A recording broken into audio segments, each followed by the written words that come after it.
दादा पाटील महाविद्यालयाच्या प्रांगणात आज महाराष्ट्र दिन आणि जागतिक कामगार दिनाच्या निमित्तानं ध्वजाला मानवंदना देण्यासाठी आपण सर्वजण या ठिकाणी उपस्थित आहोत। या निमित्तानं या ठिकाणी महाविद्यालयाच्या एनसीसीचे प्रमुख, त्याचबरोबरीनं रयत पॅरामिलिटरीचे प्रमुख मेजर डॉक्टर संजय चौधरी, महाविद्यालयाचे क्रीडा संचालक डॉक्टर दुर्ग सर, शिवाजी गांधी सर, महाविद्यालयाचे उपप्राचार्य डॉक्टर कुबे सर, डॉक्टर परदेशी सर, यादव सर, कनिष्ठ विभागाचे सर्व विभाग प्रमुख, त्यामध्ये देशमुख सर आहेत, काळे सर आहेत, तोळी सर आहेत, आरडे सर आहेत, सर्व कार्यालयीन सेवक, सर्व विभाग प्रमुख, विषय शिक्षक, प्राध्यापक बंधू आणि भगिनी, त्याचबरोबरीनं कॅडेट्स आणि विद्यार्थी, मित्रबंधू आणि भगिनी, 1 मे या दिवसाला केवळ महाराष्ट्राच्याच नव्हे तर एकूण सर्व जगाच्याच इतिहासामध्ये एक आगळं वेगळं असं महत्त्व आहे, एक वेगळं असं स्थान आहे। संपूर्ण जगभर हा दिवस कामगार दिन म्हणून साजरा केला जातो। अण्णाभाऊ साठे यांचं त्या संदर्भातील एक सुप्रसिद्ध असं विधान आहे की ही पृथ्वी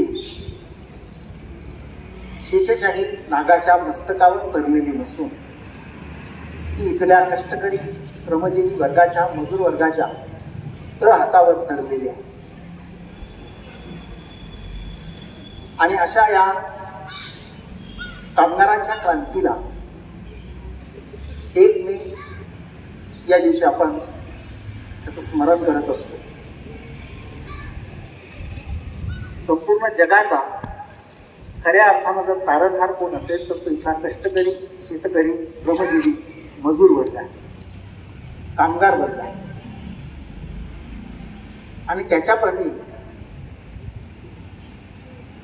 एक आपुलकीचा भाव व्यक्त करावा, श्रद्धाभाव व्यक्त करावा म्हणून 1 मे हा दिवस संपूर्ण जगभर कामगार दिन म्हणून साजरा केला जातो। आणि महाराष्ट्राच्या सोनेरी पानांवर या दिवसाला विशिष्ट पद्धतीने तोडलं गेलेलं आहे। 1 मे 1960 ला मुंबईसह संयुक्त महाराष्ट्र अस्तित्वात आला, ज्यासाठी 105 वीरांनी त्यावेळी बलिदान दिलं। हजारो कुटुंबातील करते धरते पुरुष आणि स्त्रिया तुरुंगामध्ये गेल्या आणि मराठी भाषेची अस्मिता,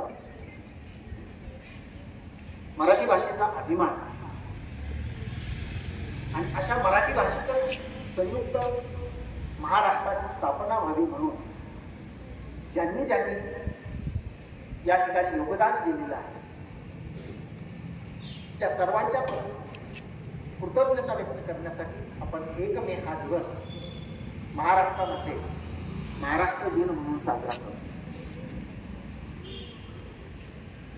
देशातील खरं तर सर्वाधिक सामाजिकदृष्ट्या, आर्थिकदृष्ट्या, औद्योगिकदृष्ट्या, शैक्षणिकदृष्ट्या अग्रगण्य असलेलं आपलं हे राज्य आणि अशा या राज्याचा ओंकार म्हणजे आपली मराठी भाषा आहे। ज्या मराठी भाषेला 2000हून अधिक वर्षांची दीर्घ अशी परंपरा आहे आणि ही भाषा बोलणारा हा जो मराठी भाषिक समाज आहे त्याचा संयुक्त महाराष्ट्रासह अस्तित्वात आलेलं हे राज्य आणि त्या संदर्भातला विजय दिन म्हणून आज आपण साजरा करीत आहोत। या निमित्तानं आपल्या सर्वांना खूप खूप शुभेच्छा देतो. त्याचबरोबरीनं आज महाविद्यालयातील कनिष्ठ विभागातील 11वीच्या विद्यार्थ्यांचा निकाल जाहीर होतो आहे. त्यामध्ये उत्तीर्ण झालेल्या, त्याचबरोबरीनं चांगल्या पद्धतीचे गुण मिळवलेल्या सर्व विद्यार्थ्यांचं महाविद्यालयाच्या वतीनं खूप खूप अभिनंदन करतो.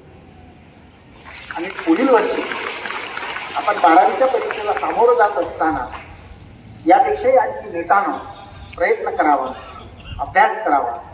आपलं महाविद्यालय हे गुणवत्तेच्या बाबतीत कधीच तडजोड करत नाही.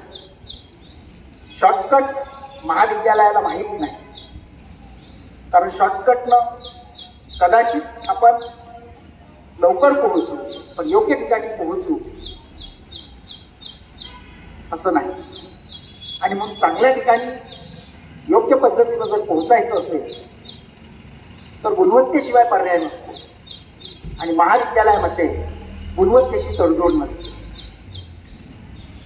विद्यार्थ्यांनी पुढील वर्षी 12वीच्या परीक्षेसाठी यापेक्षाही अधिक जोरदार पद्धतीनं प्रयत्न करावे, अभ्यास करावा आणि इथल्या गुणवत्तापूर्ण वातावरणाचा पुरेपूर लाभ घ्यावा असं आव्हान या निमित्तानं करतो.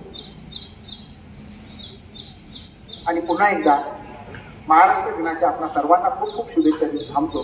धन्यवाद. जय हिंद, जय महाराष्ट्र.